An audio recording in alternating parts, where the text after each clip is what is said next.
Ghost in the Shell finally came out in theaters this week, and with it rides the hopes that we'll finally get the first good American adaptation of an anime. And honestly, the bar right now is set low. Really low. Really, really low. Hey wait, that one wasn't even an anime! Screw it, I'll count it. Ghost in the Shell is a movie about a future where everyone has cybernetic enhancements, and Scarlett Johansson plays the first person to have their brain implanted into a completely robotic body. She then becomes part of a special task force, and slowly it gets revealed that everything she thought she knew was a lie, and... well, I don't want to go into any spoilers, although you will know who the villain is the second he is introduced. Seriously, was that even supposed to be a twist? Because he couldn't be more of an obvious villain if the first shot of him was him and Mr. Burns dumping poison into an orphanage. But what follows is a pretty standard action film that occasionally stops to ask, what is the soul? Are you still human if you're part robot? Which is nice, but they never really go far enough with it. This should be the central focus of the movie, and instead it feels like a small wink and nod. Hope you think about when you leave the theater, but if you don't, then who cares? It's an after-dinner fortune cookie rather than the actual meal. But honestly, even if this movie doesn't make you think much, it's still going to make your jaw drop because holy cow, is this one of the best looking movies I've seen this year. Okay, I know that's not saying much since it's only April, but it has been a pretty damn good year for movies, you have to admit. The design of this world, the life that it contains, it's something worth praising. It's something to aspire to. Yes, it looks like Blade Runner, but Blade Runner 2.0. Like if you took everything that worked about that film's design and went even further with it. And you really get that sense that this city is alive, that people are living it. It's not just a cool effect, it's an amazing creation. And from there, the score takes that ball and keeps running with it. It's a great techno-noir style that can really make you feel disturbed at times, and there are times where you are going to be disturbed. This movie realizes it's going to have to show you some messed up visuals to really capture the tone of this world, and it's not afraid to do that.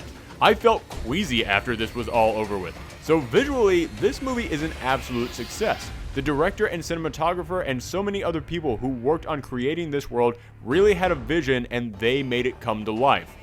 However, that is the only life that this movie has. As I said, this film wants to get serious, but it's trying way too hard to be serious. I'm not saying this film shouldn't be serious, but it feels like you're listening to a lecture when they talk about philosophical issues rather than actually experiencing them. Everyone speaks in such a dull, monotone voice that you never get any real humanity from them. And when this movie is about asking, do you still have humanity if you're part machine, you kinda needed that. And sadly, the worst example of this is Scarlett Johansson herself. Johansson is a talented actress who has proven her acting abilities many times over, but here she could not be flatter. She is all shell, no ghost. And the sad thing is, I get the feeling that this was the director's choice. This was someone else telling her, yeah, just talk in a low voice and in one tone with almost no facial expressions for the entirety of this film. Trust me, it's going to make it sound like you're struggling with your humanity. No, it doesn't. It makes you sound like you're trying to put me to sleep. And mission accomplished. Do you have one of those low humming sounds in your house, like an air conditioner or a TV turned all the way down that you put on to help you sleep? Yeah, her performance is basically that for the entirety of this film. And if we had gotten more of the rest of her team in here, then that would have helped. It would have given us a sense of her bond with them and a variety to the performances. But we don't. It's basically just her for 95% of this film, with Bato showing up every now and again so that she has someone to talk to. Which is really a shame because there comes a moment in this movie that would have been amazing if we had an attachment to these characters, but again, we haven't really met any of them, so it wasn't. But despite all these problems, as I said, the tone and the feel of this world is all on point. And even though it does have a story that has been shown in other movies over the past 2 decades a dozen times over, it's still pretty interesting.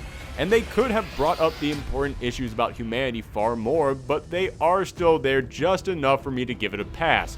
So I can't really call this a good anime adaptation. It's okay, it's fine. It is a decent time at the movies, but I can't quite call it a good adaptation. But I have a feeling like in 10 years when we finally do get a great adaptation, this will be one of those films that we can point back at and go, yeah, that's when they started to understand what to do. That's when the ship started turning in the right direction. Ghost in the Shell gets 6.5 out of 10. Let me know in the comments what you thought, and remember you can always contact me on Twitter and Tumblr at Professor Thorgi. And we do mini reviews like this every single weekend, so if you want to see more movie reviews or anything else from the world of geekery, including videos about comic books and video games, then make sure to hit that subscribe button. Thanks for tuning in everyone, and come back next time.